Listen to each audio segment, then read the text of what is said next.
Hey guys, this is Matthew Killing. You might know me on Twitter as Katana. Um, this Advent season at our church, we used Advent Conspiracy as our sermon series. So if you haven't heard of the Advent Conspiracy, it's the idea that instead of, and this is kind of what they were saying on the screen, it's the idea that instead of buying useless gifts, you give the money away. Or you buy less gifts, more personal gifts, um, spend time with people instead of buying them gifts that they don't want. But anyway, it's a movement that's been around for a couple of years, and they provide all these graphics and ideas and things. So, for example, this video I did not make. I just downloaded off their website, which is great and easy, and I wish we could do more sermon series where I don't have to do anything except download the video. But now that I said that, I'm going to show you some of the really cool things that I did, because the video works great, but the still image that we had to go along with it for like the sermons backgrounds on the slides and things like that were just kind of still and didn't really work in the way, so I had to recreate them, and I was really happy with the way that it turned out.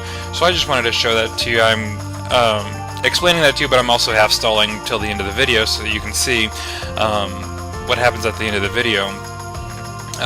But I spent a lot of time on this. I just wanted to share the tricks that I use in ProPresenter and Photoshop and things like that. So originally this video actually ends differently than what you see here. It says you're free to conspire, and then it said something else, and then it did something else. I don't remember.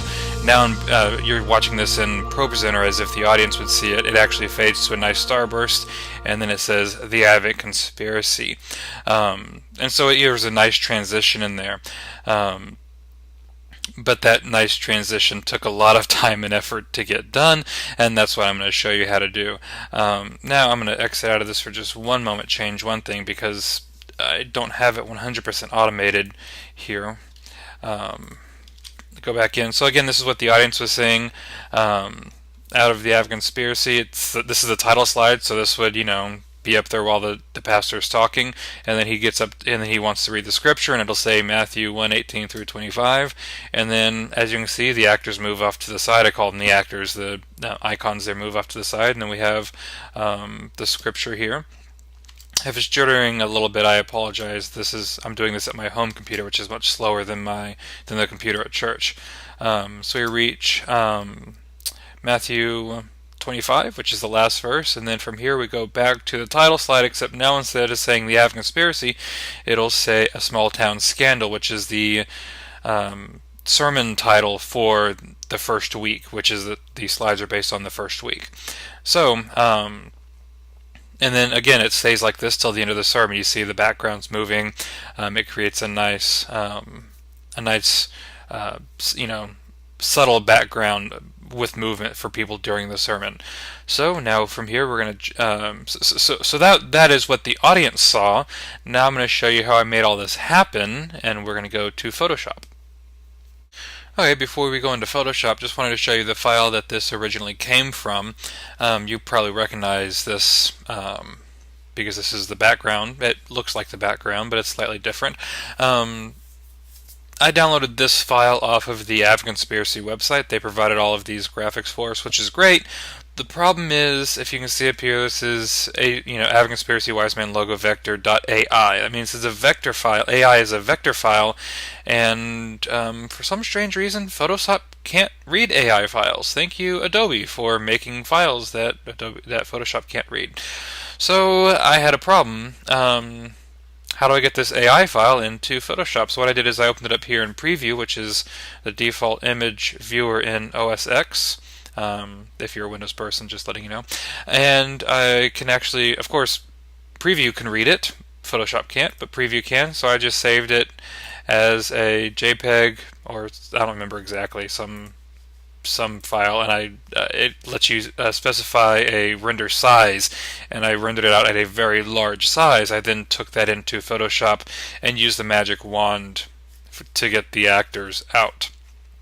So let's switch over here to Photoshop. So as you can see, it's a bit wider than the original. I had to basically I like I said, I used the magic wand to grab the actors out in the ground, and then I separated the actors from the ground, and then I extended the ground out to each side just by copying the ground and pasting it. And then let me see if you can. So there's the original ground, and then I copied that and pasted it and flipped it so that it kind of extends out to each side. And then I added the text, and the name of this font, as you can see, is Dead Secretary. I got it from dafont.com, dafont.com. Highly recommend dafont.com if you have never used it. So there's the font, and then I rendered it all out. I made the background, which is a starburst, so there's just a background gradient, and then on top of that I added this starburst. I actually made the starburst. It's super easy to make. I just followed a tutorial online. You basically make a lot of vertical stripes in a different file. Then you go to your filter and you I can't think of it off the top of my head right now, but it's one of these where I should probably have looked it up before I started this. Anyway, it twists it around in a circle. I think it's one of these in here. I can't think of. Anyway, it might be Solarize. Anyway, so it twists it around a circle, and it made it really easy. And so I did that, and then I had this file. But then the trick was how to get this into a video file. Originally, I was just going to have it as a still like this, and then have different, had a different one with like I said, with the actors off to the side. I was going to just do this as a still, but then like the night before we were going to start the sermon series, I was like, yeah, it'd be really cool if that background turned. And so I spent many hours the night before getting that background to turn, and it took a little bit more effort than I thought. I'll skip. I won't actually go into Final Cut Pro, but I took this Photoshop file into Final Cut Pro, and I animated this layer, which is at 10% opacity.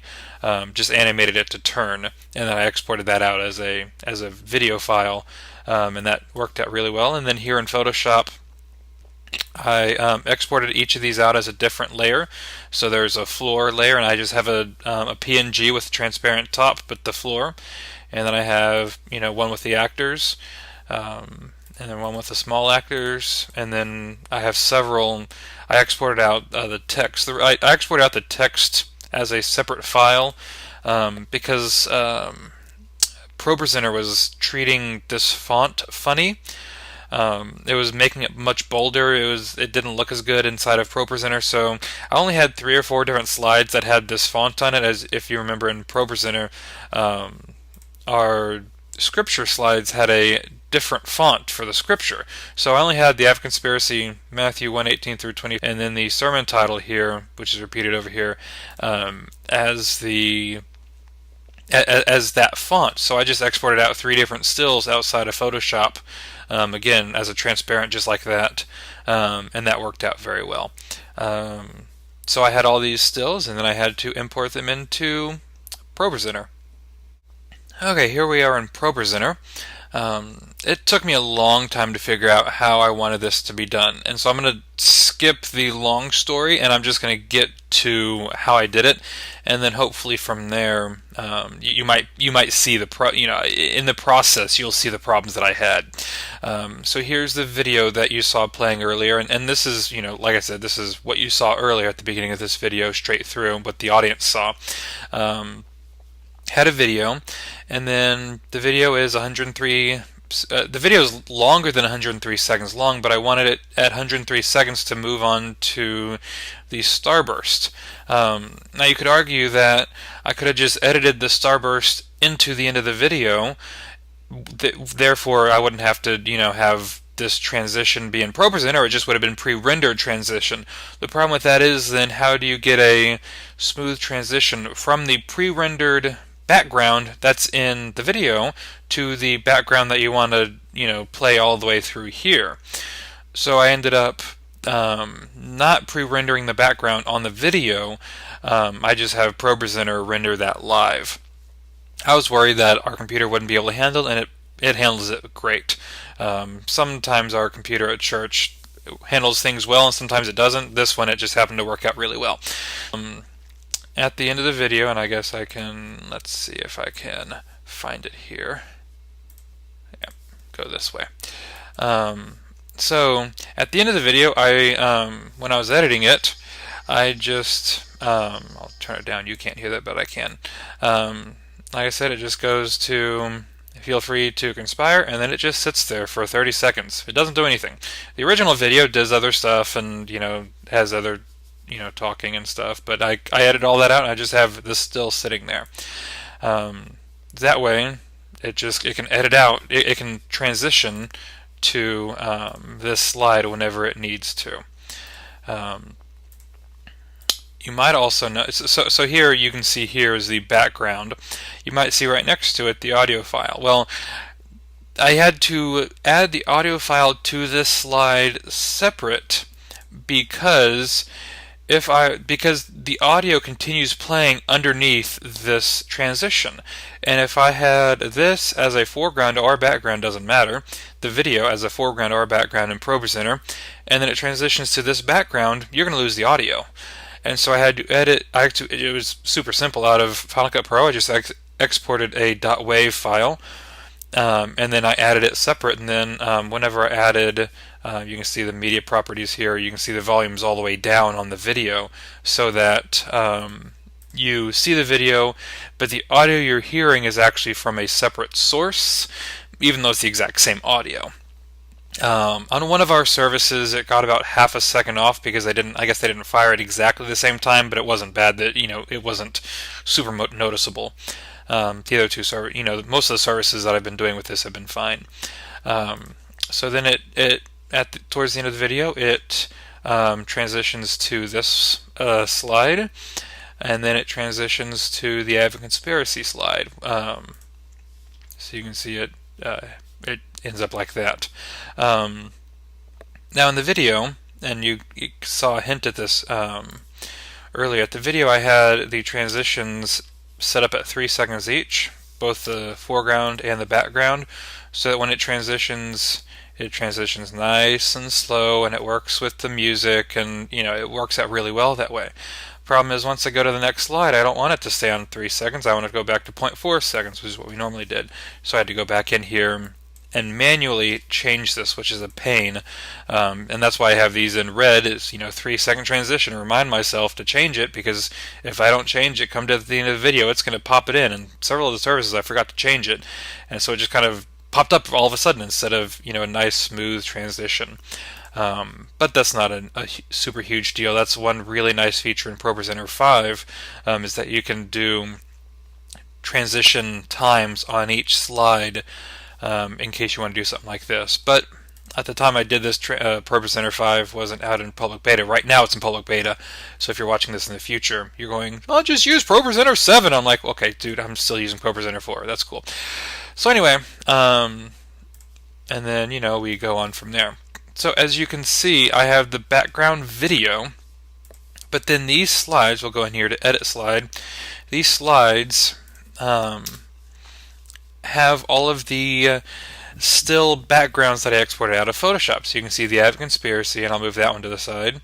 And then you'll see another layer with just the actors on it, and I can move that one around. And then you'll see another layer with the ground on it. And if I jump down here, you'll see the same thing. There's the background layer, there's the text, and then there's what I call the small actors layer. I did this because I wanted the starburst background video like this, but then I wanted the actors to move between the title slide and these text slides, and if I rendered out with the actors on top of the starburst, then I couldn't get that separately, and it also wouldn't have been able to give me the smooth, the fade.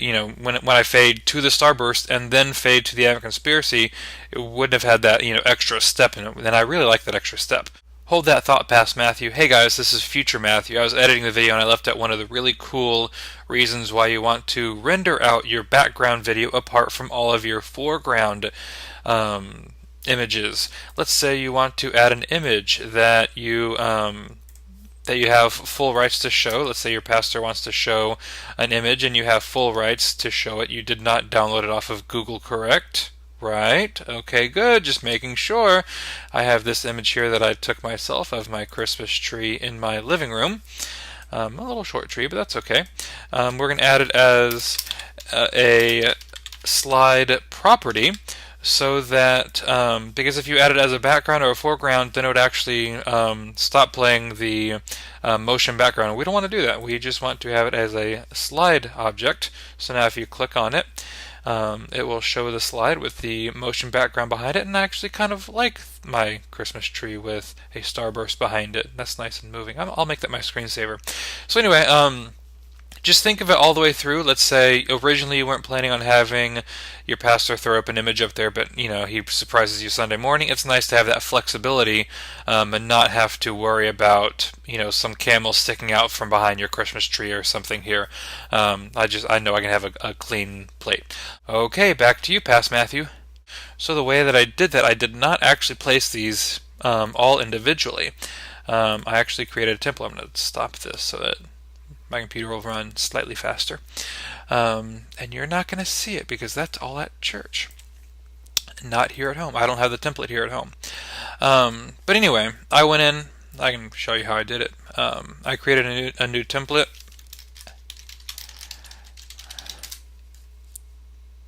And it was super simple. I'm going to add an image.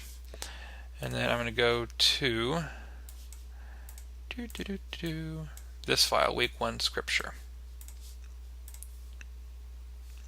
And then I'm going to add, and then this did place it at the right place, but I could replace it if I needed to. I rendered them out at the right size, so I didn't have to do that. And then place the actors, and then place the ground, the floor. And there you go. Also, I wanted to be able to see the background, so I came in here and I changed the background to white, which helps you see it. And people in the audience aren't going to be able to see that white background, but it helps the user see it. Go ahead and send these all the way to the back so you can see the text there.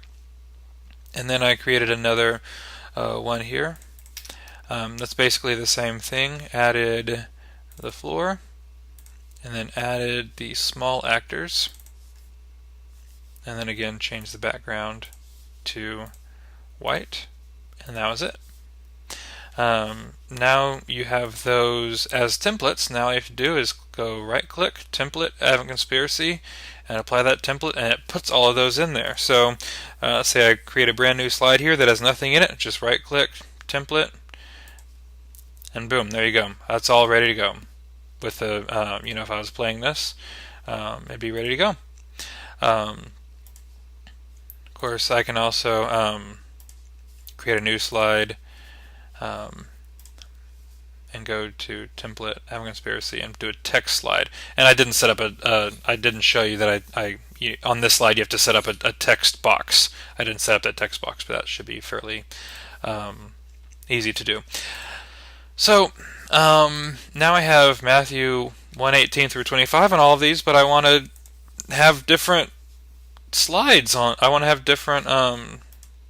I want to show different text. I don't want Matthew 25. I want the other one. So all I have to do is select that layer.